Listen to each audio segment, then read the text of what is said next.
muy importante, las asignaturas que da en nuestra queridísima Facultad de Derecho de la UNAM, Historia del Derecho Mexicano, Sistemas Jurídicos, es profesor adscrito al Seminario de Derecho Ambiental de la Facultad de Derecho, profesor de asignatura, Acto Jurídico y Persona Educación a Distancia en Doyet, profesor de asignatura Sistemas Jurídicos en la Educación a Distancia, ahora tan de moda y que ayuda tantísimo, Doyet, sínodo en exámenes profesionales, profesor adscrito al Seminario de Derecho Ambiental, miembro de la Liga Mundial de Abogados Ambientalistas, le gusta mucho esa parte, querido maestro, miembro del Colegio Mexicano de Abogados, consultor jurídico del Consejo de Optometristas del Distrito Federal, consultor jurídico del Grupo Carso. Humildemente maestro, ¿verdad? Ponente en la FES-Acatlán con diplomado de seguridad pública, estudioso del sistema jurídico de Yemen para su publicación como un país atípico. Ese tema me interesa mucho, maestro querido. Ponente en el ISSSTE con el tema de las fobias ético-legales y sus consecuencias. Litiga y es socio en la firma Góngora y Becerril en materia de propiedad intelectual y amparo. Como pueden ver, queridos amigos, hoy tenemos a alguien tan preparado que pedimos y les sugerimos que en las redes sociales donde están ustedes nos manden sugerencias y preguntas que todas se las vamos a llegar a hacer a nuestro maestro querido, que en Facebook comparte con todos nosotros, más que en Twitter, ¿verdad, maestro? En Facebook. En Facebook. Bienvenido, perdón por todo el preámbulo, pero lo ameritaba. Bienvenido, maestro. Mil gracias, estimada Delia, gracias por esta gran invitación y realmente me siento honrado por tus palabras. Digo, aquí lo más importante es de que sigo todavía aprendiendo día con día. Hay frases por ahí célebres que se dice que yo sé que no sé nada, pero sigo aprendiendo y pues gracias por tus palabras. Y pues pues me honra realmente estar aquí representando a mi queridísimo doctor Alejandro Carlos Espinosa. Sí. Un gran experto en materia de derechos humanos. Que decíamos que se ha rodeado de gente muy especial, como pueden ver, queridos amigos, precisamente en la revista Criminogénesis, entonces, por supuesto. Grandes plumas se escriben en esa revista, grandes plumas, académicos, servidores públicos y grandes hombres. Y realmente es una gran revista de suma importancia a nivel nacional. El tema que nos ocupa hoy en Más que Leyes, Educando la Conciencia, que así es el nombre completo de nuestro programa, querido maestro, es hablar de revistas especializadas, del tipo de, precisamente, de criminogénesis. ¿Cómo llegamos? Porque también usted sabemos que ha escrito en medios muy importantes esa parte del periodismo que no viene mencionada aquí en el currículum, pero yo lo sé. Cuéntenos un poquito ahí. Bueno, nada más ha sido, digamos, pequeñas colaboraciones, pero en una revista colombiana sobre fuerzas federales. Pero realmente dejé acotado, digamos, ese trabajo en dicha revista. Y, digamos, fue de suma participación. Mis participaciones han sido más que nada de enfoque meramente académico, con la maestra Consuelo Sirvente, en temas relacionados a sistemas jurídicos contemporáneos, en donde realmente aportamos digamos, el conocimiento digamos, de un sistema político o jurídico, digamos, de Yemen, puede ser de Israel o de otros países, pero va más que nada enfocado a temas meramente académicos. Pero ¿qué tan importante es? Porque hemos hablado con diferentes académicos precisamente sobre el derecho comparado, la importancia tan grande que es, pero hablábamos un poco de Latinoamérica, querido, pero cuando estamos hablando de países de Medio Oriente, que el idioma tan diferente al nuestro, o sea, ¿cómo llega ahí? Ya nos adelantamos un poquito, pero ¿cómo llega ahí? Sí, ¿cómo llegan? Digamos, realmente una de las estudiosas en materia de sistemas jurídicos es la maestra Consuelo Sirvente. Ella tiene un libro que se llama Sistemas Jurídicos Contemporáneos. Y ella hace el estudio pormenorizado y pide el apoyo a los que estamos adscritos al seminario también de Derecho Romano, que aportemos, investigamos en las redes. Hay información que luego no se puede, no proporciona, digamos, un país de corte islámico. Y pues bueno, o China. Hay legislación. Se crecía, ¿no? Esta barrera que tienen ellos. Principalmente, entonces, digamos como que imposible, pero vemos la forma de llevar a cabo intercambio con gente estudiosa de la materia o que estén radicando aquí en México, para que nos aporten documentación para el estudio en particular de un país que nos hace falta, digamos, información. La composición de su estructura orgánica o legislativa de cada uno de los países. Y eso nos enriquece y fortalecemos realmente o enriquecemos el libro. es la forma en cómo aportamos, digamos, de forma directa a un sistema jurídico. Una visión completamente diferente, maestro. Aún cuando las leyes, les decía yo a un maestro, convergen en muchos puntos, pero de repente la idiosincrasia, la cultura de un pueblo tiene variaciones. ¿Qué buscan ahí? ¿Qué es el aporte que buscan ahí ustedes como juristas mexicanos? Yo creo que lo más importante es quien esté como legislador o quien esté llevando las riendas, digamos, de una alcaldía o un jefe de gobierno, es aplicar el derecho comparado a las necesidades imperantes que requiera la sociedad donde se va a aplicar la ley. Eso es de suma importancia. No basta nada más con aplicar legislaciones de derecho comparado en donde no esté de acuerdo a las necesidades que requiera la nación. Ajá. Entonces vemos ahí que ha habido cambios inclusive, ¿no?, en Francia, en donde se han modificado cuestiones en materia de familia, ¿no?, sí, sí, matrimonio. Sí. Entonces tenemos que ajustarnos realmente a las necesidades y los perjuicios que puede ocasionar.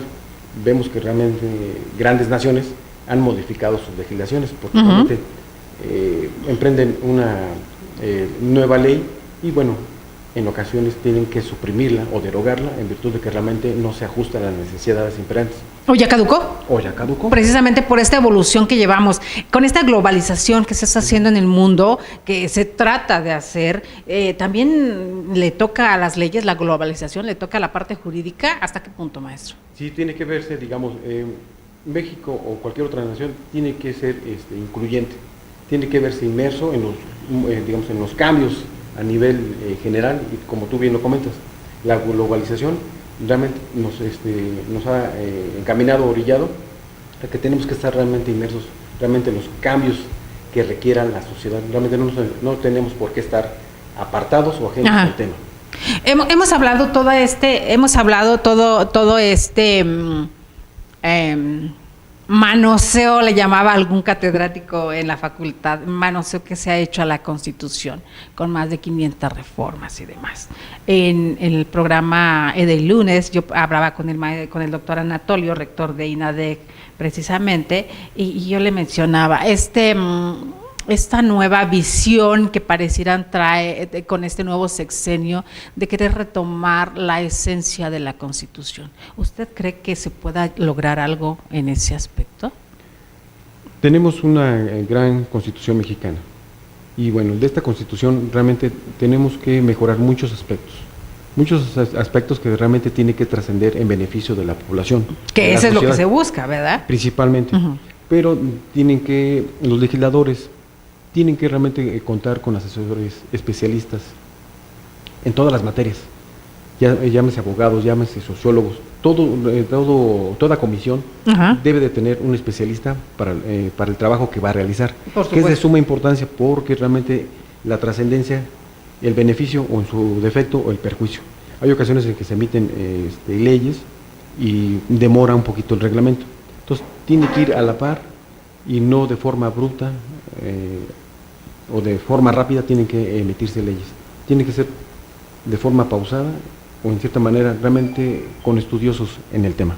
Y en este momento que se está haciendo de forma en apariencia consensada con la aprobación, ¿cómo lo palpa usted desde su visión de catedrático y de estudioso de estos temas? ¿Cómo lo ven ustedes? Porque el grueso de la población o los que están yendo a emitir se sienten incorporados por primera vez y tal vez esto afecta de alguna forma en el tema psicológico de un pueblo, pero realmente ya en la parte de la jurisprudencia, en la parte de las leyes, ¿hasta qué punto es bueno o malo? ¿Cómo lo ven ustedes? La consulta. Sí, las consultas y estos consensos que están haciendo para estas modificaciones en diferentes aspectos de la vida pública y políticas públicas de nuestro país. Bueno, mis alumnos han comentado, dicen que es un buen ejercicio, coincido con ellos en ocasiones que es un buen ejercicio, pero no hay que dejarlo, digamos, únicamente con una pequeña consulta, sino que tiene que estar consagrado realmente en la Constitución, porque realmente puede trascender, trasciende realmente en un perjuicio el hecho de que realmente, de que unos cuantos manifiesten su voluntad. Ajá. Y realmente eso podría ser en perjuicio a la mayoría. Ahora, no hay que restar, hay que más sumarle hay que sumarle en lugar de restarle. Ajá. Aquí a lo que voy es que realmente quien tiene, digamos, el don de mando es realmente el poder ejecutivo. Y que eso realmente tiene que llevarnos a un buen puerto. Y eso es lo que buscamos realmente la mayoría de nosotros mexicanos. Claro, pero sí, como mexicanos, al sentir que la opinión, aún quien dirija, quien lleva el timón de este barco, que es México, toma en cuenta o de alguna forma ve la opinión de los demás, el sentirse incluidos, ayuda psicológicamente en el ánimo del pueblo. Sí, yo lo he escuchado y lo he visto plasmado en algunos sectores, ¿no? Claro. He visto donde, y la gente lo ha manifestado, el hecho de sentirse escuchados es de suma importancia para la gente, porque realmente no se tomaba en consideración algunas cuestiones, ¿no? Acciones de gobierno. Entonces la gente o la población se siente contenta o satisfecha el ser escuchados o participar en una consulta, independientemente de que realmente se tomen acciones a la par o parecidas, pero también es de suma importancia pues la gente que los está escuchando o gente o los órganos de gobierno estén inmersos realmente en un tema, ¿no? Donde la sociedad civil buscaba esa participación. Claro. Se sienten contentos, digo, este es el pulso, por decirlo así. Así, es el pulso así de la sociedad donde dice, me siento contento, me han escuchado y es de suma importancia para mí y mi población, o mi entorno o mi familia. Claro. Pero ven realmente un costo o un beneficio, vaya, a final de cuentas. Ahora, pues habría que trasladarnos al lugar donde se van a llevar los grandes proyectos para escucharlos también, digo, porque realmente es de suma importancia sentir o escuchar realmente cuál es su sentido, ¿no? Claro, hablando del pulso, habla del pulso del pueblo. Yo en este caso me voy por el pulso de la juventud, porque hablábamos y se habló mucho antes de las elecciones del 1 de julio que el voto de los jóvenes era un punto muy importante para las elecciones y así quedó demostrado y sigue demostrándose. Entonces, como catedráticos en la Facultad de Derecho de la UNAM, nuestra máxima casa de estudios y en otras facultades, ¿cómo percibe este pulso? ¿Cómo percibe esta opinión de los jóvenes y este ánimo? ¿Se percibe como lo percibe el pueblo de más esperanza y de sentirse incluidos? Sí, he, digamos, platicado con varios de mis alumnos o alumnas y realmente ellos lo ven, digamos, con muy buenos ojos. Claro. El hecho de ser escuchados. Inclusive, pues bueno, el hecho de haber participado también ellos en una elección de suma importancia para México y para ellos principalmente, lo ven como una muy buena alternativa. O sea, todo cambio genera un beneficio. Digo, si bien es cierto, bueno, algunas cuestiones no podrán ser concordantes, pero dicen ellos, nos interesa realmente el ser escuchados y bueno, ya aún cuando se lleve a consulta y se determinen acciones, digamos, paralelas y en beneficio, qué mejor, pero la satisfacción personal de mis alumnos es que realmente sean escuchados. Y realmente algunos sí han participado, otros no, pero en su mayoría, digamos, se sienten escuchados y dicen, me siento arropado porque alguien está llevando algo a cabo. Claro. Y que es el caso de la consulta, ¿no? Exactamente. Y le decía que la importancia, porque en este caso vamos a equiparar esta situación que sucede en el país con el nuevo gobierno, con el presidente electo, con lo que sucede en un salón de clases. Porque no es lo mismo un maestro que llega y expone su clase, argumenta, cuestiona, hace exámenes, anota y se va, a un maestro que llega, interactúa, se preocupa por el alumno, sabe quién faltó, sabe el nombre de tal, sabe hasta el mote de tal, o sea, lleva esta camaradería sin necesidad de sobrepasar la línea de maestro-alumno. Hay una diferencia enorme entre cómo lo percibe un alumno y cómo incluso ve sus clases y cómo aprende a alguien que siente que el maestro, pues al maestro le da lo mismo si vengo o no vengo, ¿no? Él viene y pone y adiós. Es más, ni siquiera sabe mi nombre. Por números nos mencionan a muchos, ¿no? Sí, ¿se puede equiparar en este sentido? ¿Puede ser algo similar? Lo que sucede en el país, de que nos tomen en cuenta. Bueno, para el caso particular, digamos, en mis clases, yo a mis alumnos los arropo, o sea, los trato... Por eso se lo decía, porque conozco afortunadamente su forma de trabajar y esta cercanía. Lo podemos ver en las redes sociales. Es muy fácil. Interactúan en las redes sociales y entran a los alumnos, exalumnos, amigos y demás, también a participar. Y ahí uno se da cuenta, no solamente de lo que es el catedrático, sino del ser humano que está detrás de... Uno se percata, las redes sociales son como esta ventana, sí, claro, en todos los aspectos, ¿no? Entonces son como esta ventana que sin querer les abrimos a todo el público que nos perciba como somos en realidad. Pero la equiparación, les decía yo, puede ser así, el sentirnos, el sentirnos apreciados, por llamarlo, o de alguna forma, ¿nos compromete como pueblo también a hacer las cosas mejor? Sí, claro. Sí, yo creo que sí, por la forma en cómo replique, ¿no? Quien esté al frente, digamos, yo como académico, la forma en cómo replique con mis alumnos, el auxiliarles, asesorarles, darles oportunidad, digamos, de que impartan, digamos, ellos, inclusive su exposición, eso da lugar realmente para que ellos mejoren su forma de ser, encontrar nuevos. La empatía, buscar la empatía total. Y bueno, realmente el hecho de ser reconocidos en ese aspecto, como tú bien comentas, eso ayuda mucho porque realmente eso replica y hace... Es que cuando se llega a la UNAM a dar clases, ellos dicen que se olvidan realmente de lo que hay allá afuera. Claro. Se abocan realmente al estudio y de la forma en como se esté dando la cátedra, pues mejora en su forma de pensar, de actuar y de hacer. Entonces realmente es todo un binomio, alumno y maestro, realmente es una fuerza que realmente eso va a trascender para el país.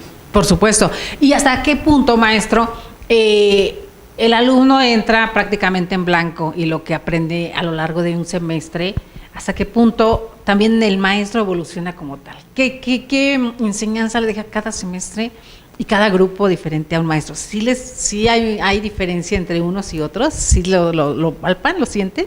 Como dijera mi querido maestro, el doctor Alejandro Carlos Espinosa, todo se abona y abona más los alumnos. ¿Por qué? Porque realmente cada día o cada clase es diferente.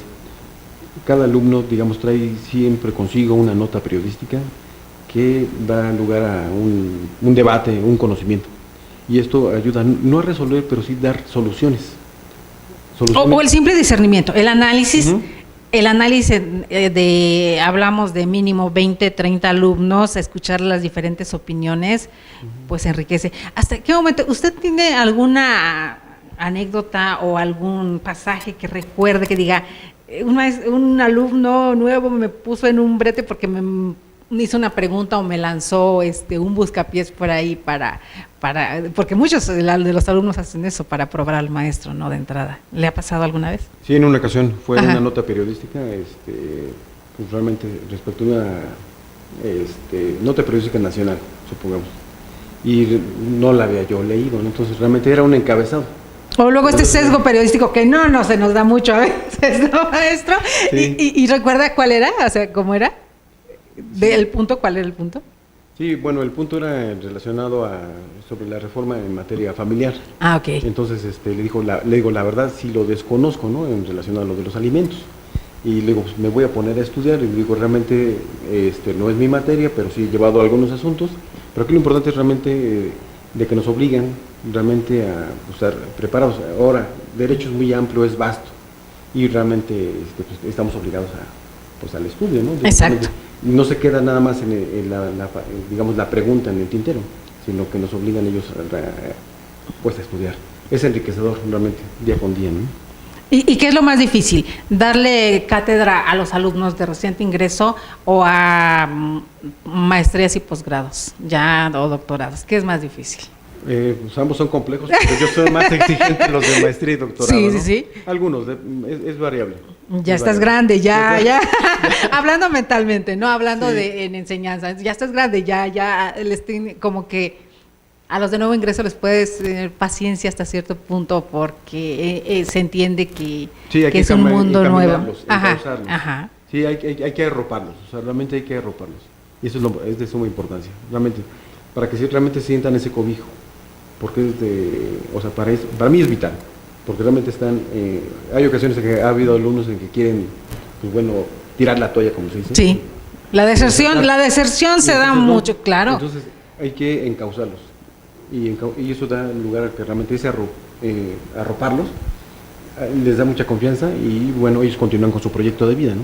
Y yo les he comentado, ya estás aquí, concluye, si no te gusta puedes iniciar con otra carrera, ¿no? Ajá. Pero realmente, digamos, es consentirlos, que eso es lo más importante, porque es vital realmente. Porque también sucede mucho que muchos alumnos estudian Derecho por exigencia de la familia, porque es tradición, porque no necesariamente porque les guste o porque quieran, así como catedráticos, pues conozco algunos maestros, queridos amigos, que no estudiaron Derecho como primera carrera y terminaron la carrera que les pedía el papá o la mamá, o que pensaron que iba a ser lo suyo, y de repente ya en el trayecto se fueron al después por Derecho.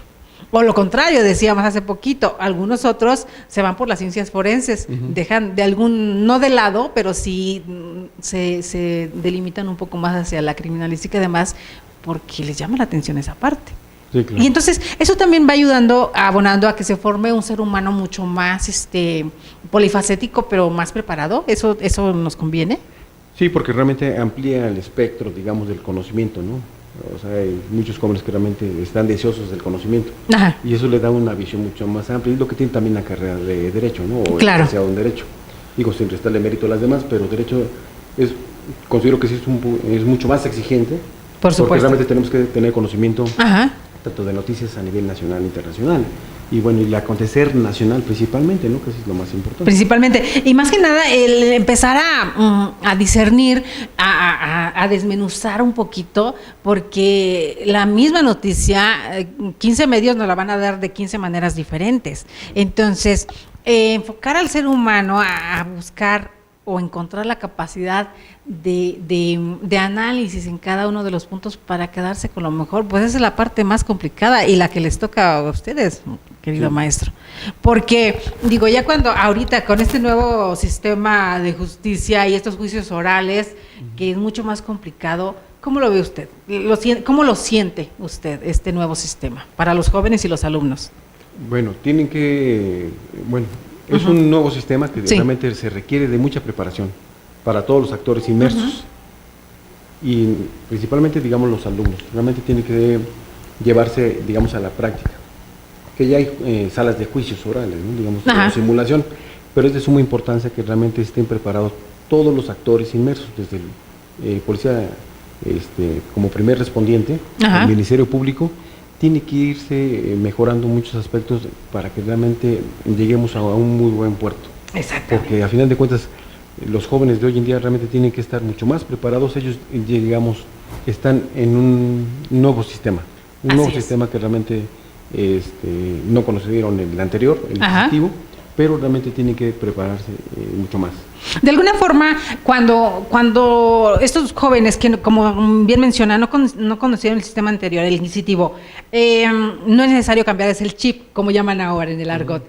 Es mucho más fácil que entren con ese nuevo sistema a aprender desde abajo sin de alguna forma viciarse con el anterior, porque hace poquito otro de los maestros comentaba, es que pareciera que estamos volviendo con ese nuevo sistema a los vicios que queríamos dejar precisamente en el anterior, y pareciera que se está viciando y estamos a escasos 2 años de que se implementa prácticamente. Sí. ¿Sí se puede viciar? Bueno, es que dije que sí, pero tiene sus bemoles. Realmente tiene que ser perfectible sobre la marcha. Realmente considero que fue de forma rápida la preparación de ministerios públicos y público en general. Pero 8 años no nos bastaron para una preparación un poquito más...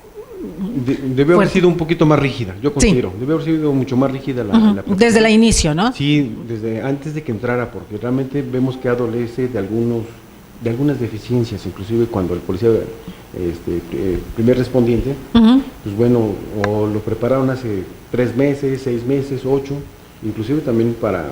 Estamos hablando que si lo implementan en el 2008 y dan 8 años para lograr posicionarlo, pues era suficiente tiempo para cambiarnos el chip, como nos dicen, sí, pero no. Pero habría que ver realmente, hacer un sondeo, una encuesta, a partir de qué fecha ellos recibieron la preparación. Exacto.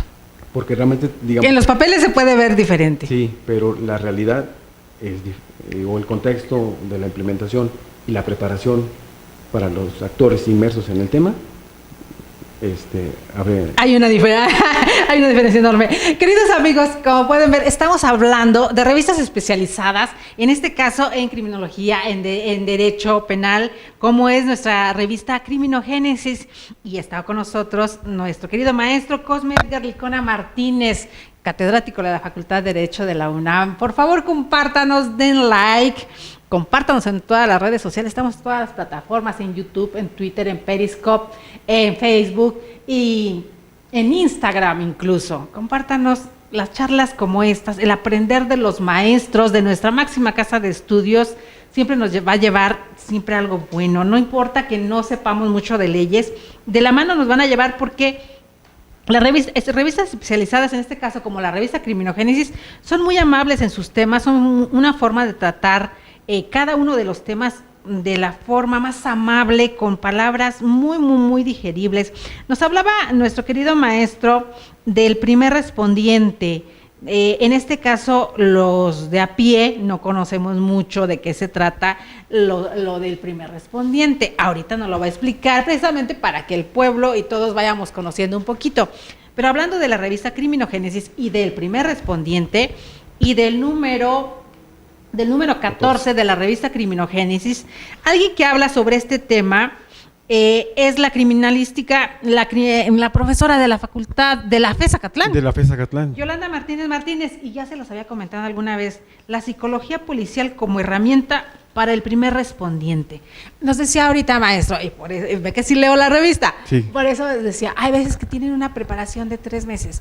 ¿Hasta dónde el primer respondiente debiera llevar, como lo plantea la doctora Yolanda Martínez, psicología como algo fundamental y como algo primordial y como casi obligatorio dentro de su preparación? ¿Hasta dónde debería ser obligatorio? Yo como pueblo, si necesito que el primer respondiente tenga preparación, pudiera exigir eso, ahorita que están tan de moda las consultas, que hubiera más preparación en el cuerpo policial. Sí, claro. Hoy en día realmente el sistema policial a nivel federal tiene una gran preparación, y bueno, realmente la Agencia de Investigación Criminal, y bueno, que depende de PGR, sí, han contribuido realmente en semanas modelos donde se preparan ministerios públicos, policías federales y principalmente, digamos, son los actores principales. Claro. Pero realmente sí es de suma importancia que se lleve a cabo la preparación día con día. Ahora, a nivel federal sí hay inclusive una carrera que se llama de técnico superior. Ah, ok. Entonces, realmente el gobierno se está preocupando, sí, desde el Poder Federal, el Poder Ejecutivo, se están preocupando por la preparación de quienes están al servicio y de cuidar, de resguardar al pueblo de México. Sí, claro, basados principalmente en un principio de la seguridad, ¿no? Y quien está focalizado en ese tema realmente es el policía, primer respondiente, que es la persona que llega al es el primerito. Yo les decía que tan importante es en una ciudad tan conflictiva como la nuestra. Ahorita lo veíamos con este paro, con una marcha convocada por ¿cómo de UNTA?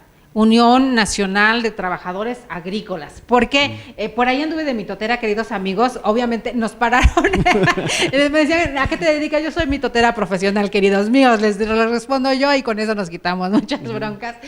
Nos paran en el Metrobús, transporte que yo utilizo todos los días, porque para los que viajamos y transitamos en la Ciudad de México, a veces utilizar el transporte colectivo es mucho más rápido que mientras encuentro, sí, estacionamientos y demás, ¿no? Y más cuando yo vengo desde el Estado de México, maestro querido, entonces sí es más complicado.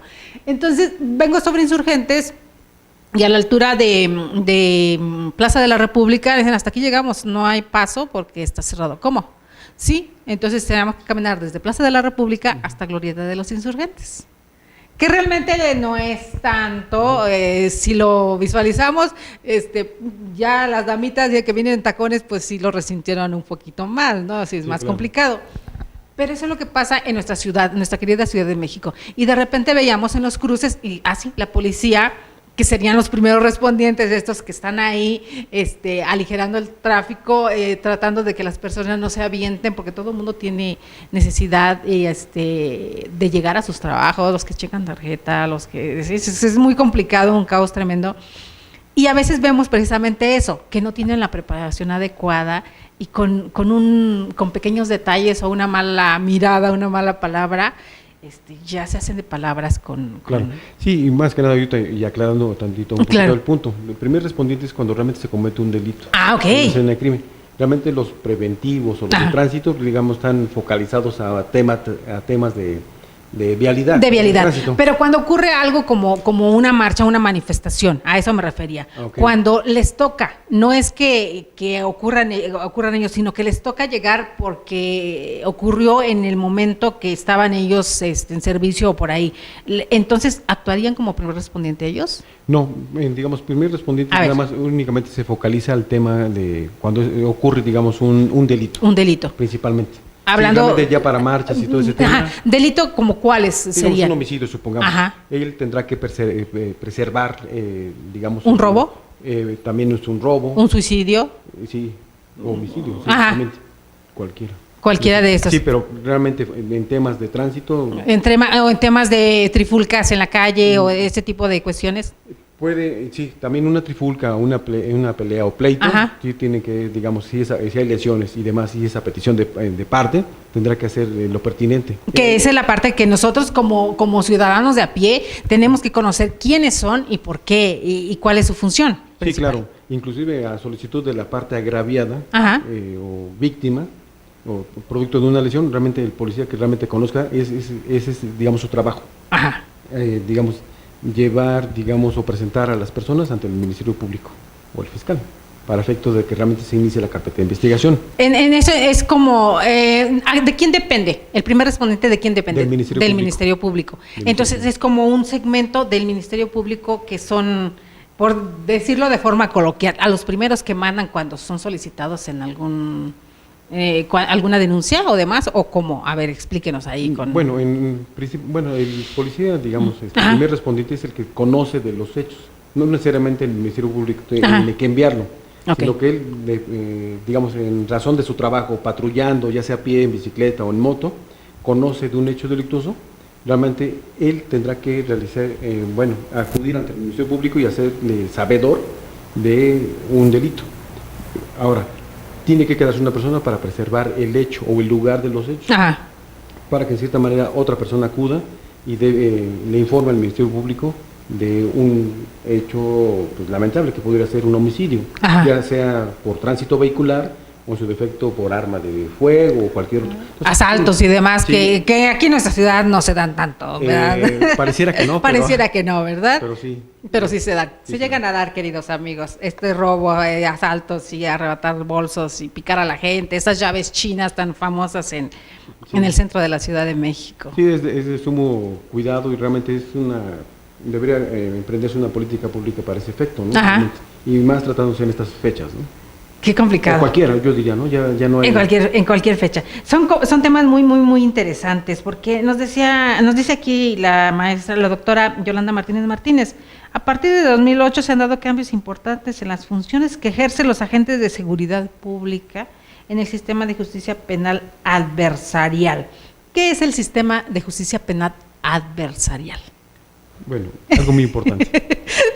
Que hoy en día, para ir aprendiendo poco a poquito más. Sí, o sea, que hoy en día es, digamos, es oral, es semiescrito. ¿No? Nos dicen que es oral, porque todavía se lleva cuestiones escritas. Sí, claro. Pero bueno, cambia, digamos, el esquema. O sea, es para mejorar en muchos aspectos.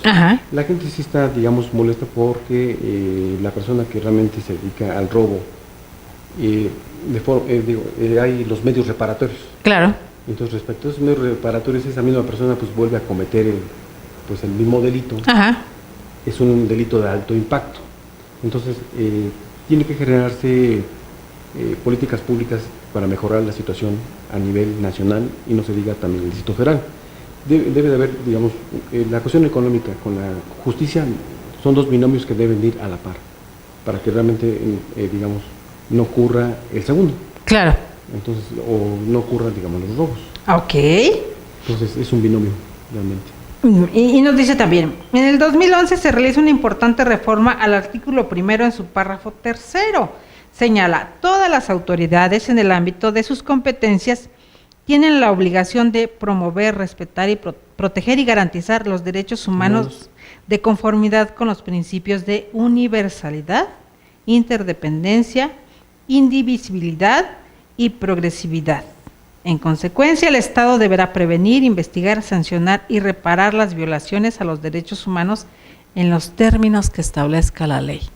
¿Hasta qué punto se cumple con esto previsto en el artículo 1? Yo creo que hay mucho trabajo y que hace muy buen trabajo muchos ministerios públicos, tanto en el ámbito local como en el ámbito federal. Y realmente tienen que apegarse realmente a los tratados internacionales y máximo y más que nada sobre la reforma en materia de derechos humanos. El Estado debe ser garante de la protección de esos mismos derechos.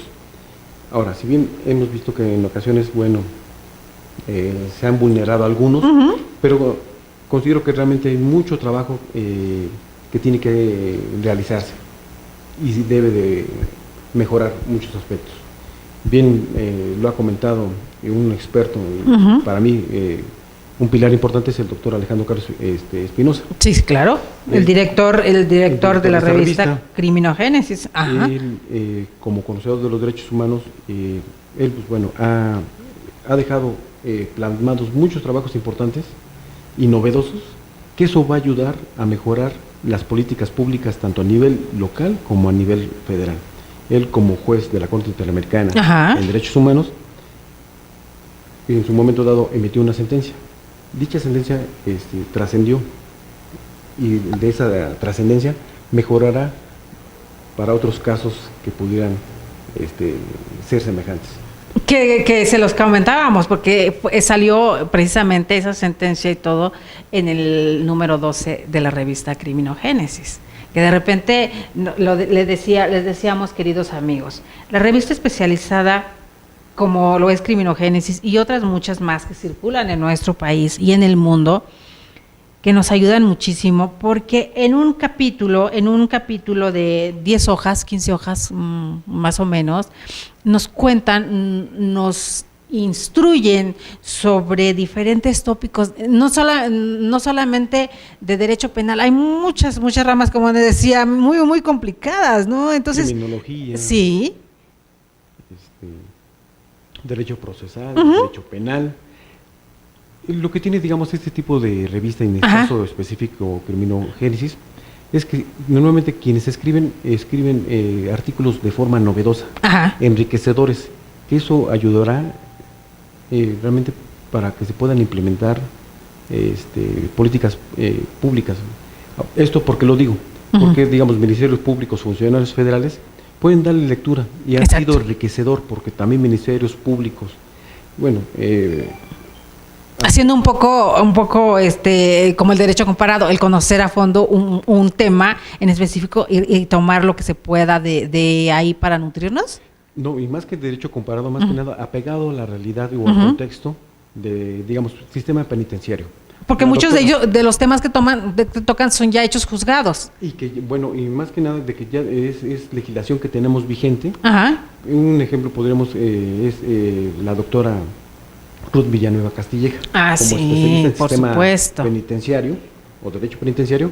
Realmente ella trae consigo artículos novedosos, y lo que tiene, digamos, una revista, digamos, como Criminogénesis, que en la cual, digamos, me honra en colaborar, y en la cual dirige el doctor Alejandro Carlos Espinosa. Es una revista donde realmente acota, digamos, un tema en específico y da alternativas para mejorar, ya sea un tema de un delito o realmente de una política pública, pero es una forma realmente de mejorar las cuestiones inherentes a derecho penal principalmente, o la criminología, ¿no? Así es. En donde se ven inmersos aquí antropólogos, sociólogos, filósofos y demás. Digo, realmente esto es una gran revista que puedo centrarla en 3 vertientes. Es una revista incluyente, asimismo es una revista plural y democrática, en donde pueden escribir cualquier persona, pero eso sí, bajo un riguroso y riguroso análisis. Porque es lo que le iba a decir. Claro, por supuesto. Metodológico, que eso es lo más importante. Eso es, digamos, son las palabras y que en su momento dijo el doctor Alejandro Espinosa. Que lo que le iba a comentar, hay un consejo editorial muy, muy estricto, porque obviamente, como toda revista, llevan sus parámetros y su lineamiento. ¿Cuál vamos a seguir? Y cuál entra de acuerdo al consenso de todo este consejo que conviene, porque una de las particularidades es esa que nos mencionaba, doctor, maestro querido, que en cada número es como especialistas en esos temas. Entonces sacan los casos más preponderantes sobre ese tema. El número 14 que tenemos es de justicia penal, derechos humanos y política criminal. Teófilo Benítez Granados nos habla de la educación superior ante los programas de estudio en el nuevo paradigma jurídico penal.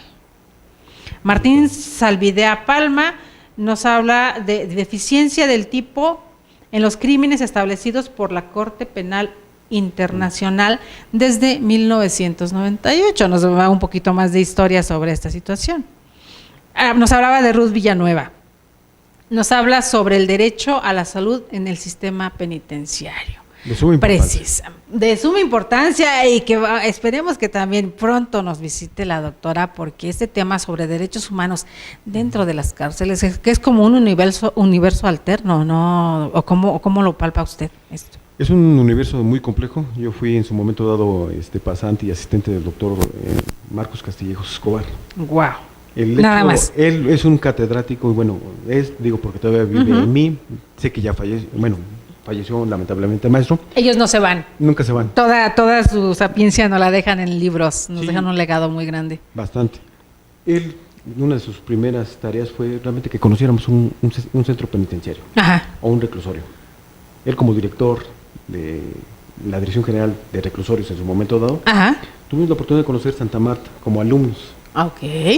Y realmente es un mundo diferente. Digamos, la fagina y todo lo que conlleva, ¿no? Realmente las cuestiones en las que... Las condiciones en las que entran, en las que viven, dice, de repente, como los que estamos afuera decimos, pues es que lo merecen, tienen que pagar, tienen que purgar una condena porque lo merecen. Pero en nuestro país, lamentablemente, querido maestro, muchos de los que están adentro no lo merecían, son gente inocente y sin embargo están pagando culpas, porque nuestro sistema penitenciario y nuestro sistema judicial tiene muchos bemoles por ahí, todavía que buscarle, arreglarle, ¿no? Sí, antes de la reforma había gente que inclusive por robo de famélico de hambre, ajá, en una tienda departamental, Walmart no otorgaba el perdón, que sirviera como ejemplo. Y realmente ese era uno de los grandes problemas. Hay un caso muy sonado, maestro querido, no sé si usted lo haya escuchado, de este querido amigo, un indígena en una reserva en Oaxaca, donde mata 3 conejos para darle de comer a su familia, pero como era una reserva especial, por eso lo condenan y estaba purgando una condena de 9 años o algo así. Fue un caso sonado, que de repente, o sea, como alguien que vive en su tierra, que considera su tierra, que nunca se enteró que ahora es una reserva y mató unos conejos para darle de comer a su familia y fue condenado por eso. Es cuando la gente de a pie no entendemos o no entiende como criminales que han saqueado al país, que viven millonariamente, que pagan los abogados más importantes para salir de la cárcel, disfrutan su libertad y de repente quien roba por hambre, quien sustrae, porque no lo podemos llamar robo, sustrae por hambre o comete un acto como este campesino de matar a unos animales para darle de comer a su familia, son condenados porque no tienen quien los defienda. ¿Por qué es cuando vemos la justicia tan injusta en nuestro país? ¿Por qué sucede, maestro? Me gustaría, esa es, una de las ventajas que tiene el nuevo sistema de justicia penal. Él, me supongo que realmente fue sentenciado, con el viejo sistema. Ajá. Ahora, realmente esos errores no deben de cometerse, o errores o deficiencias, en virtud de que realmente tiene que mejorar realmente. La impartición de la justicia tiene que ser, pronta, y realmente que goce de los beneficios Ahora, realmente no conozco muy bien el tema, me estás pillando a estudiarlo, lo haré. ya le estoy dando un tema. ¿Una alumna más? Sí, para el siguiente programa que hagamos, promete que nos va a hablar sobre el tema Lo haré, la verdad me orillas a estudiarlo, realmente tú como alumna digo... Maestro, perdón, ya lo metí aquí en una... No, al contrario, nunca terminamos de aprender y eso así es importante, ¿no? Uh-huh. Sí, la verdad. Pero así funciona, queridos amigos. ¿Qué queremos? De repente también casos que conocemos a través de la revista, en este caso de Criminogénesis, que hay muchas revistas y hay de todo tipo. Digo, aquí mismo en INADEC también tenemos la revista especializada, ¿no? Uh-huh. Que es parecida en los mismos tópicos, pero de repente, pues igual también escrita por catedráticos brillantes, que pareciera que muchos escriben allá, escriben acá, y todos es como un mundo donde convivimos todos de alguna forma, y abrevamos de diferentes lados, pero con el mismo afán, ¿no? De aprender y de evolucionar. Y de transmitir los conocimientos, que es lo más importante, ¿no? El maestro el doctor Sergio García Ramírez también es una pluma muy importante. Ajá. Escribe también en esta revista. La doctora maestra Griselda Muchategui, ajá, que también pertenece al consejo. Es una doctora pluma. Muchategui, mi respeto y mi admiración, yo los quiero mucho. Hemos coincidido en diferentes lados, precisamente con el doctor Alejandro Carlos Espinosa. Hicimos la presentación de la revista 12. No, de la 13. De la 13 en el Club de Periodistas, la hicimos por ahí. Saludos a nuestro querido Maurice Salum George, a nuestra querida Celeste Sáenz de Miera. Hicimos la presentación ahí mismo y fue muy curioso porque los únicos que estaban en la mesa de hombres era el maestro Escobar y Alejandro Carlos Espinosa y llenos de mujeres, ¿no? Y casi se los acabaron y todo así fue feminismo al por mayor. La maestra Gómez Montt también impresionante, la maestra Rocati, todos los llenos de conocimiento y que tenemos la fortuna, la dicha de conocerlos y de que saber que imparte sus conocimientos en la Facultad de Derecho de la UNAM, porque esto no se pierde, volvemos a lo mismo, todo este legado va quedando, maestro querido. Y vamos trascendiendo porque realmente se lo estamos transmitiendo a los jóvenes. Exacto. ¿No? Y en algo muy concreto, en donde realmente ellos ya tomarán, tomarán de cada artículo y podrán ampliarlo o replicarlo. Ha habido alumnos que han leído varios artículos del doctor Alejandro Carlos Espinosa. Por supuesto. Artículos del caso Avena. Hablando de justicia militar, de oposición al derecho militar, pero también la otra parte de derechos humanos, ¿no? Que siempre le he dicho, estás en una punta y en la otra, de aquí y nos encontramos a la mitad. Por el otro lado, doctor querido, yo le iba a hacer una pregunta. Yo comentaba con un querido amigo, maestro, asesor mío, que le agradezco porque tengo asesor de lujo gratuito, abuso de repente de las personas. Maestro José Enrique López Valdés, le mando un abrazo. Ayer estábamos platicando y sale a colación porque siempre me hacen favor de compartirme conocimiento y siempre es bueno. Y comentábamos el tema, hablando de que precisamente a rato vamos a estar por el INACIPE. Qué padre. Vamos a estar por el INACIPE vamos a coincidir por allá, querido maestro, precisamente con el doctor Alejandro Carlos Espinosa, que al rato se presenta un libro más, precisamente de Editorial Criminogénesis, en el INACIPE, el Instituto Nacional de Ciencias Penales, queridos míos. Vamos a estar por allá de lujo, de mitoteros, por eso les digo que soy profesional, el mitote nos encanta, pero la pregunta era en otro tenor, maestro querido. Yo en algún momento le decía al maestro Anatolio, platicando sobre ciencias forenses y demás, que por qué en México seguía el referente de la criminalística con el doctor Quirós Cuarón y de ahí hasta Lombroso, como que no había más. ¿Por qué no hay más en esta situación? Y por el otro lado, el maestro José Enrique López Valdés me decía el día de ayer platicando, porque retomando lo que usted hablaba ahorita de que iban a hacer sus prácticas a los centros penitenciarios, ¿no? Y esta vida que se vive ahí, decía el maestro José Enrique, porque el doctor Quirós Cuarón iba y se encerraba con criminales, como hacer análisis, conocer la vida a fondo de ellos, conocer yo le mencionaba, ese universo alterno que está vedado para la mayoría. ¿Hasta qué punto esto nutre y lleva a una evolución grande a un estudiante o a un profesional ya de las leyes o a un catedrático el seguir involucrándose de lleno en el sistema penitenciario en este caso? Bueno, la Facultad de Derecho tiene una materia que se llama Derecho Penitenciario. Digo, es de suma importancia, digo, es como optativa. Claro. Pero aquí lo importante es realmente que tiene que crearse una especialidad, yo así lo considero, particular, o sea, desde mi punto de vista particular, porque tiene que mejorarse, digamos, estas cuestiones, ¿no? O sea, el sistema carcelario, penitenciario, tiene que mejorar muchos aspectos, tanto a nivel local, federal y municipal, no se diga, ¿no? Aquí lo importante es realmente que preparemos día con día a jóvenes, ¿no? Estudiosos en materia, y en todas las materias, pero más que nada por el problema que nos aqueja hoy en día, ¿no? Realmente el sistema penitenciario adolece de grandes problemas y realmente tenemos que mejorar muchos aspectos, tanto como para jóvenes, pero principalmente el tema de la población. Digo, se supone que el sistema penal, el nuevo sistema penal acusatorio es para... Con ese fin, se supone, en apariencia, era con ese fin. Y que así debe de ser, realmente, y tienen que tener una vida, digo, realmente están castigados por haber cometido un delito. Claro.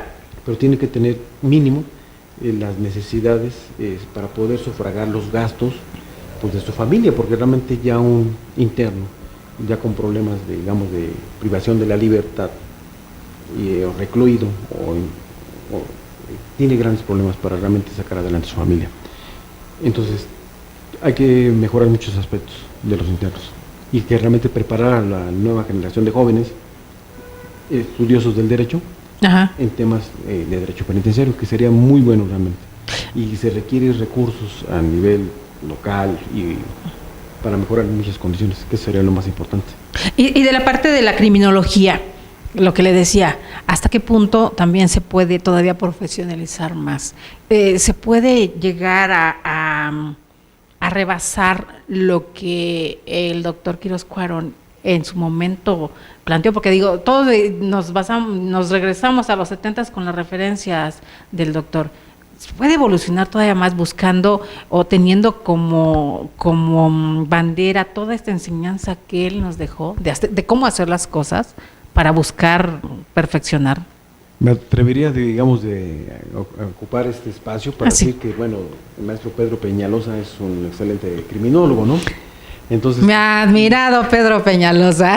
Entonces, pues me gustaría realmente que también él en su momento dado pudiera ser realmente el estandarte o el baluarte, digo, y que se agregaran más, o sea, que se unieran más criminólogos para efecto de realmente mejorar muchos aspectos de política pública en derecho penal.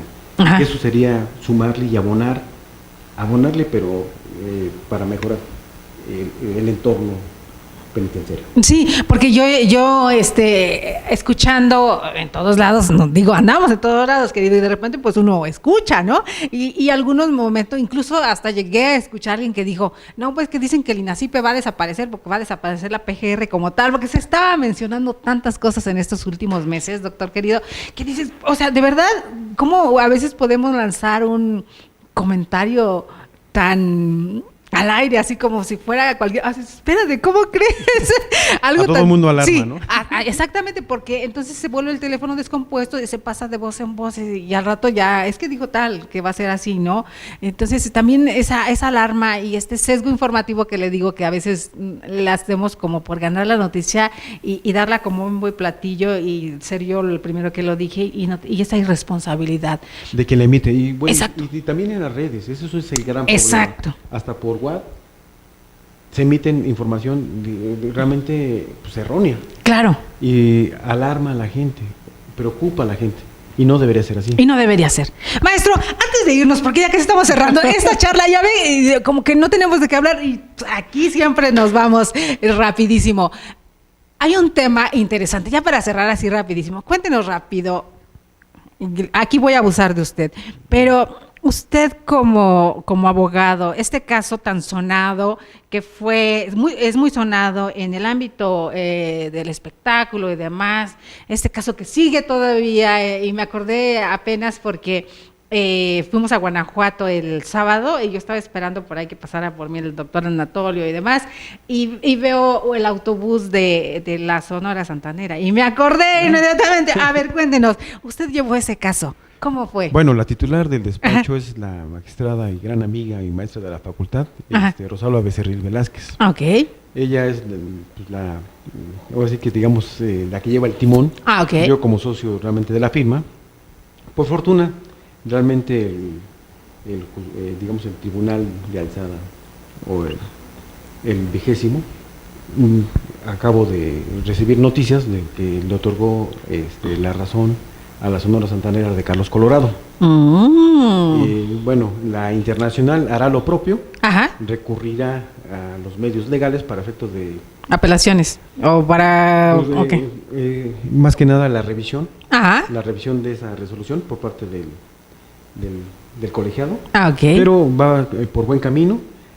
Aquí vemos que aquí estamos hablando de derechos de autor. De derechos de autor. Sí, que nos va a dar tema suficiente para hacer otro programa. Por eso se los encaminé, queridos míos. Bueno. Para hacer un programa, porque hablando de derechos de autor, hay muchísima tela de dónde cortar, maestro querido. Bastante. Y lamentablemente, lamentable fue porque le otorgaron la marca La Internacional de forma indebida, cuando toda vez la reserva la tenía don Carlos Colorado. Ajá. Y la señora, y la viuda, la señora Almazán.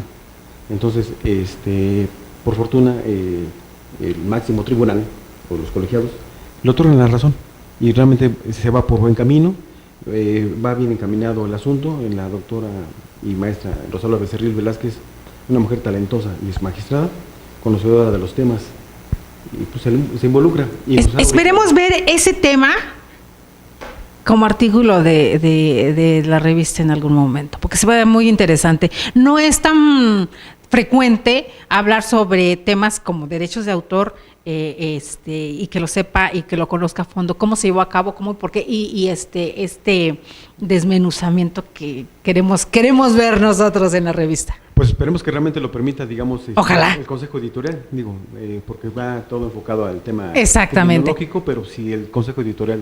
Porque hay de todo, claro. Hay de todo. Vamos a ver, nunca está de más, no hay que perder la esperanza, maestro querido.